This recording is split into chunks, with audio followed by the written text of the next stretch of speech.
Video को अंत तक देखें और चैनल को लाइक शेयर सब्सक्राइब भारत का जरूर करें। इतिहास नवाचारों से भरा है। प्राचीन काल से हमारे लोग बहुत बुद्धिमान रहे हैं। उन्होंने बहुत उन्नत तकनीकें विकसित की। इन आविष्कारों ने दुनिया को प्रभावित किया। एक उदाहरण सिंधु घाटी सभ्यता है। उनके पास सुनियोजित शहर थे। उनके पास नालियों की व्यवस्था भी थी। उस समय के लिए यह बहुत उन्नत था। दूसरा उदाहरण हमारा गणित है। हमने शून्य की अवधारणा विकसित की। यह दुनिया के लिए एक बड़ा योगदान था। आर्यभट्ट एक प्रसिद्ध खगोल शास्त्री और गणितज्ञ ने महत्वपूर्ण खोजें की। उन्होंने पाई का मान ज्ञात किया। उन्होंने ग्रहणों की भी व्याख्या की। इन खोजों ने विश्व स्तर पर विज्ञान को प्रभावित किया। भारत का प्राचीन ज्ञान आज भी प्रासंगिक है। ब्रिटिश राज के दौरान भारत ने विज्ञान में प्रगति और दमन का मिश्रण देखा। एशियाटिक सोसाइटी और भारतीय सर्वेक्षण जैसे संस्थान स्थापित किए गए। ये अनुसंधान और अन्वेषण पर केंद्रित थे। भारतीय वैज्ञानिकों को पहचान मिलने लगी। जेनेसी बोस, एक अग्रणी भौतिक विज्ञानी, ने पादप शरीर क्रिया विज्ञान में अभूतपूर्व खोजें की। उन्होंने क्रेस्कोग्राफ का आविष्कार किया। इस उपकरण ने पौधों की वृद्धि को मापा। सीवी रमन, एक और प्रतिभाशाली दिमाग, ने 1930 में भौतिकी में नोबेल पुरस्कार जीता। उन्होंने रमन प्रभाव की खोज की। उनके काम ने प्रकाश प्रकीर्णन की हमारी समझ को बदल दिया। इन प्रगति के बावजूद औपनिवेशिक शासन ने भारत की पूरी क्षमता में बाधा डाली। संसाधनों और अवसरों तक पहुंच सीमित थी। स्वतंत्रता संग्राम ने वैज्ञानिक आत्मनिर्भरता की इच्छा को भी बल दिया। इसने 1947 के बाद भारत की तकनीकी यात्रा का मंच तैयार किया। 1947 में स्वतंत्रता प्राप्त करने के बाद भारत ने राष्ट्र निर्माण की यात्रा शुरू की। विज्ञान और प्रौद्योगिकी को महत्वपूर्ण माना गया। हमारे पहले प्रधानमंत्री जवाहरलाल नेहरू ने एक वैज्ञानिक रूप से मजबूत भारत की कल्पना की थी। उन्होंने भारतीय प्रौद्योगिकी संस्थान या आईआईटी जैसे संस्थानों की स्थापना की। ये उत्कृष्टता के केंद्र बन गए। वैज्ञानिक और औद्योगिक अनुसंधान परिषद या सीएसआईआर ने अनुसंधान को बढ़ावा दिया। इसने विविध क्षेत्रों पर ध्यान केंद्रित किया। इनमें कृषि, स्वास्थ्य सेवा और उद्योग शामिल हैं। हमने परमाणु ऊर्जा पर भी ध्यान केंद्रित किया। होमी जे भाभा, एक दूरदर्शी भौतिक विज्ञानी, ने महत्वपूर्ण भूमिका निभाई। उन्होंने Tata institute on fundamental research या टीआईएफआर की स्थापना की। इस काल में भारत ने तकनीकी प्रगति की नींव रखी। यह हमारे राष्ट्र के विकास और वृद्धि के लिए महत्वपूर्ण था।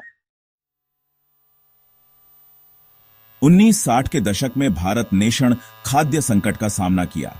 हम खाद्य आयात पर बहुत अधिक निर्भर थे। इसका समाधान करने के लिए भारत ने हरित क्रांति शुरू की। इस आंदोलन ने हमारी कृषि पद्धतियों को बदल दिया। हमने आधुनिक तकनीक अपनाई। इसमें उच्च उपज देने वाली बीजों की किस्में शामिल थीं। हमने उर्वरकों और सिंचाई तकनीकों का भी इस्तेमाल किया। एमएस स्वामीनाथन, जिन्हें हरित क्रांति के जनक के रूप में जाना जाता है, ने एक महत्वपूर्ण भूमिका निभाई। उनके काम से खाद्य उत्पादन में उल्लेखनीय वृद्धि हुई। भारत आत्मनिर्भर बन गया। हरित क्रांति ने प्रौद्योगिकी की शक्ति का प्रदर्शन किया। इसने दिखाया कि यह वास्तविक दुनिया की समस्याओं को कैसे हल कर सकता है। इस सफलता की कहानी का समाज पर गहरा प्रभाव पड़ा। इसने लाखों लोगों की आजीविका में सुधार किया और खाद्य सुरक्षा सुनिश्चित की। इसने कृषि में वैज्ञानिक अनुसंधान के महत्व पर प्रकाश डाला।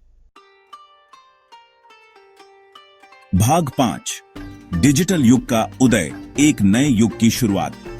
यह अध्याय भारत की परिवर्तनकारी यात्रा की पड़ताल करता है, क्योंकि इसने डिजिटल क्रांति को अपनाया, जिससे इसकी अर्थव्यवस्था और समाज का पुनर्निर्माण हुआ। 20वीं सदी के अंत में दुनिया ने कंप्यूटर का उदय देखा। ये मशीनें, जो कभी पूरे कमरों के आकार की होती थीं, आकार में सिकुड़ने लगी, लेकिन शक्ति में बढ़ने लगी, जिससे तकनीकी क्रांति का मंच तैयार हुआ। भारत ने इस डिजिटल क्रांति को खुले हाथों से अपनाया। आर्थिक विकास और विकास के लिए इसकी अपार क्षमता को पहचानते हुए हमने सूचना प्रौद्योगिकी या आईटी की परिवर्तनकारी क्षमता को पहचाना। सरकार ने निजी उद्यमों के साथ इस क्षेत्र में भारी निवेश करना शुरू कर दिया। सरकार ने आईटी उद्योग को बढ़ावा देने के लिए कदम उठाए। ऐसी नीतियां लागू की जो नवाचार और निवेश को प्रोत्साहित करती हैं। सॉफ्टवेयर टेक्नोलॉजी पार्क या एसटीपी देश भर में स्थापित किए गए थे। इन पार्कों ने नवोदित तकनीकी कंपनियों के लिए आवश्यक बुनियादी ढांचा और समर्थन प्रदान किया। इन्होंने बुनियादी ढांचा और समर्थन प्रदान किया, जिससे नवाचार और विकास के लिए अनुकूल वातावरण बना। भारतीय आईटी कंपनियां वैश्विक खिलाड़ियों के रूप में उभरी, दुनिया के सर्वश्रेष्ठ के साथ प्रतिस्पर्धा कर रही हैं और वैश्विक बाजार में एक मजबूत उपस्थिति स्थापित कर रही हैं। इन्फोसिस और विप्रो घरेलू नाम बन गए, जो भारतीय आईटी उद्योग की सफलता और क्षमता का प्रतीक है। उन्होंने दुनिया भर में सॉफ्टवेयर सेवाएं प्रदान की, जो विभिन्न प्रकार के उद्योगों और ग्राहकों को पूरा करती है। भारतीय आईटी उद्योग ने लाखों नौकरियां पैदा की, बड़ी संख्या में कुशल पेशेवरों को रोजगार के अवसर प्रदान किए। इसने अर्थव्यवस्था में महत्वपूर्ण योगदान दिया, जीडीपी को बढ़ावा दिया और विभिन्न क्षेत्रों में आर्थिक विकास को बढ़ावा दिया। भारत दुनिया का बैक ऑफिस के रूप में जाना जाने लगा, वैश्विक व्यवसायों और संगठनों को आवश्यक सेवाएं प्रदान करता है। इस तकनीकी प्रगति ने आम भारतीयों के जीवन को बदल दिया, जिससे तकनीक दैनिक जीवन का एक अभिन्न अंग बन गई। सूचना और संचार तक पहुंच में भारी सुधार हुआ। डिजिटल विभाजन को पाटकर लोगों को पहले जैसा कभी नहीं जोड़ा। इंटरनेट ने शिक्षा, व्यवसाय और मनोरंजन के नए रास्ते खोले, व्यक्तियों को सशक्त बनाया और नवाचार को बढ़ावा दिया। भाग 6, अंतरिक्ष में विजय, सितारों तक पहुंचना। भारत का अंतरिक्ष अन्वेषण में एक लंबा और शानदार इतिहास रहा है, जो कई उपलब्धियों से चिह्नित है, जिसने राष्ट्र को गौरवान्वित किया है। हमने 1959 में भारतीय अंतरिक्ष अनुसंधान संगठन या इसरो की स्थापना राष्ट्रीय विकास के लिए अंतरिक्ष प्रौद्योगिकी का उपयोग करने की दृष्टि से की। हमारे शुरुआती अंतरिक्ष कार्यक्रम उपग्रहों को विकसित करने पर केंद्रित थे, जो देश भर में संचार और प्रसारण सेवाओं के लिए महत्वपूर्ण थे। इन उपग्रहों का उपयोग संचार के लिए किया जाता था, भारत के सबसे दूरस्थ क्षेत्रों को भी दुनिया के बाकी हिस्सों से जोड़ता था। उन्होंने मौसम पूर्वानुमान और संसाधन मानचित्रण में भी मदद की, कृषि, आपदा प्रबंधन और शहरी नियोजन के लिए मूल्यवान डेटा प्रदान किया। वर्षों से इसरो ने उल्लेखनीय कारनामे हासिल किए। हमने चंद्रयान 1 लॉन्च किया, जो चंद्रमा पर भारत का पहला मिशन था, जिसने हमारी अंतरिक्ष यात्रा में एक महत्वपूर्ण मील का पत्थर स्थापित किया। यह चंद्रमा पर भारत का पहला मिशन था और इसने चंद्र कक्षा में एक जांच को सफलतापूर्वक स्थापित किया, जिससे भविष्य की खोजों का मार्ग प्रशस्त हुआ। इसने चंद्र सतह पर पानी के अणुओं के प्रमाण की खोज की, जो एक अभूतपूर्व खोज थी, जिसने चंद्र अनुसंधान के लिए नई संभावनाएं खोली। 2014 में भारत ने मंगल ग्रह पर मिशन, जिसे मंगलयान के नाम से भी जाना जाता है, के साथ मंगल पर पहुंचने वाला पहला एशियाई राष्ट्र बनकर इतिहास रचा। मंगल ग्रह पर मिशन, जिसे मंगलयान के नाम से भी जाना जाता है, हमारी तकनीकी कौशल और प्रतिभा का प्रमाण था, जो जटिल अंतरिक्ष अभियानों को शुरू करने की हमारी क्षमता को प्रदर्शित करता है। इन उपलब्धियों ने भारतीयों में गर्व की भावना पैदा की, हमारी क्षमताओं का प्रदर्शन किया और भविष्य की पीढ़ियों को बड़े सपने देखने के लिए प्रेरित किया।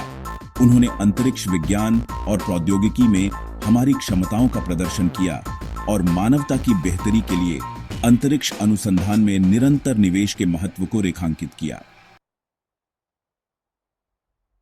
भाग 7, प्रगति के पथ पर चुनौतियां। जबकि भारत ने उल्लेखनीय प्रगति की है, चुनौतियां बनी हुई हैं। अनुसंधान और विकास के लिए धन अभी भी सीमित है। हमें शिक्षा में अधिक निवेश करने की आवश्यकता है। इससे एक कुशल कार्यबल तैयार होगा। डिजिटल डिवाइड एक चिंता का विषय है। सभी के पास प्रौद्योगिकी तक समान पहुंच नहीं है। हमें इस अंतर को पाटना होगा। नौकरशाही और बुनियादी ढांचे की कमी नवाचार में बाधा डाल सकती है। हमें एक ऐसा पारिस्थितिकी तंत्र बनाने की जरूरत है जो रचनात्मकता और उद्यमिता को बढ़ावा दे। उद्योग और शिक्षा जगत के बीच सहयोग महत्वपूर्ण है। इन चुनौतियों का समाधान करना आवश्यक है। हमें यह सुनिश्चित करने की आवश्यकता है कि प्रौद्योगिकी के लाभ समाज के सभी वर्गों तक पहुंचे। भाग 8, आगे देख रहे हैं। भारत का तकनीकी क्षितिज। भारत तकनीकी क्रांति के कगार पर है। विभिन्न क्षेत्रों में तेजी से प्रगति के साथ देश वैश्विक तकनीकी परिदृश्य में महत्वपूर्ण प्रगति करने के लिए तैयार है।